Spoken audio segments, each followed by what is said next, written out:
I'm giving away $10 cash to a random winner in the comments of my most recent giveaway video, and every time that video gets another 10,000 views, we're going to have another winner. So all you need to do to enter is click the link below and watch the video.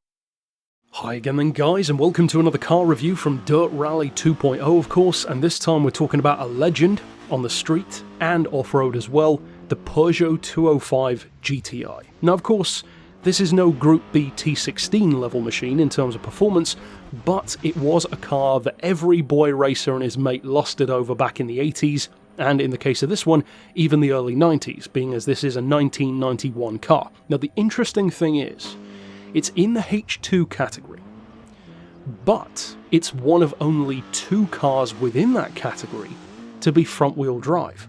This and the 1986 Mark II Golf GTI. All of the others in H2 are either front-engine rear-wheel drive, or with the exception of the Alpine, a rear-engine rear-wheel drive car. This and the Golf share that unique trait between them, and front-engine front-wheel drive in the world of rallying gives a car what I like to call chuckability.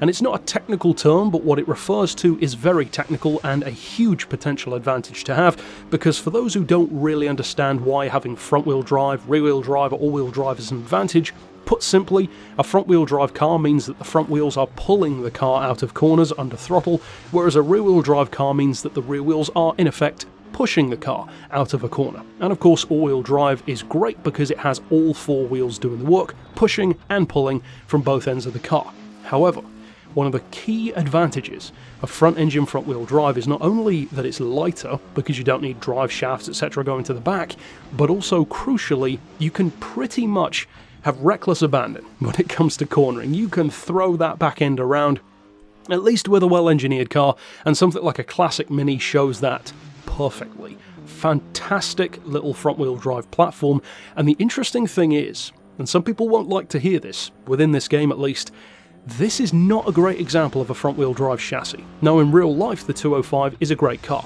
My old man used to have one, the GTI is a legend for a reason. Within this game though, it's actually not really that good through corners, and that's curious because the spec sheet, especially in comparison to the Golf, is actually pretty good. Now it is newer than the Golf's from 86, this is from 91, the engine on this car is incidentally larger than the Golf as well, it's a 1.9 litre, it's lighter than the Golf despite having a bigger engine, about 35 pounds between them, but it does have less power. The Golf has 195, this has 175, so a disparity but not a ridiculous one, they're still same ballpark. But here's the interesting thing, the cornering. The cornering is where it really matters, especially in these lower classes where you don't have a huge amount of power to work with, so you have to make up for that, just like the classic Mini does, by having such good cornering and such good handling manners and driver feedback that it allows the car's average speed through corners to make up for the lack of power on straights.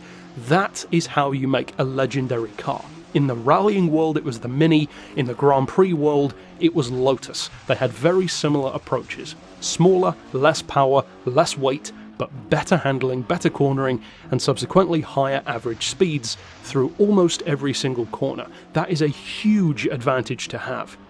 Now unfortunately this car does not cash in on that potential advantage because it's surprisingly heavy through corners, and that's odd because, as I said, it is lighter than the Golf.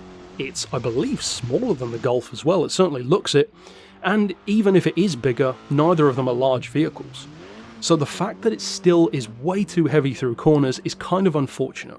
Now the obvious answer to that is to say, well, it's front-wheel drive, torque steer, that's obviously the cause. Well, not really, because the Golf is as well, and the Golf has fantastic handling. And I'm going to come back to the Golf in a second, because the inherent issue with a front-wheel drive chassis, especially a performance car, is of course always that it can torque steer. And for those who don't know, torque steer is when you've got all of that torque and power going only to the front wheels, as a front-wheel drive car does by definition, it can make the car feel very heavy. Because to put it into perspective, if you have a, for instance, rear-wheel drive car, well that means that the front two wheels and the rear two wheels are doing different jobs. The rear two wheels are just propelling the car forward, the front two are just steering the car. That's nice, everyone can get along. Likewise with the wheel drive, the responsibility is split up between all 4 wheels. With a front wheel drive car, it has extra stress because the front wheels not only have to steer, but they also have to deliver all the power and torque to the road as well. And that can result, in conjunction with a lot of other things of course, in torque steer. Interestingly though, that's not the issue here. This car doesn't torque steer a ridiculous amount, it's just heavy.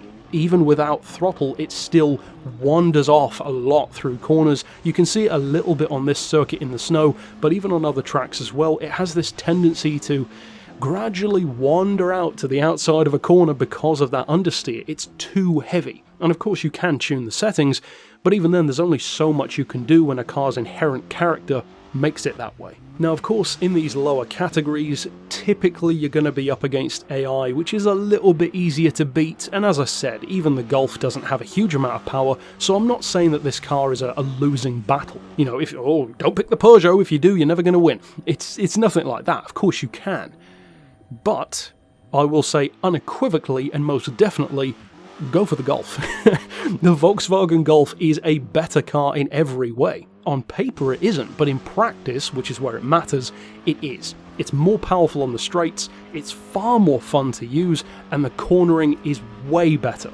I'm not saying that the Golf has neutral steering or anything like that, but it's no way near as heavy, ironically for a slightly heavier vehicle, as this one is. For some strange reason, the Peugeot 205s don't fare that well in this game. This one doesn't feel great, and neither does the T16.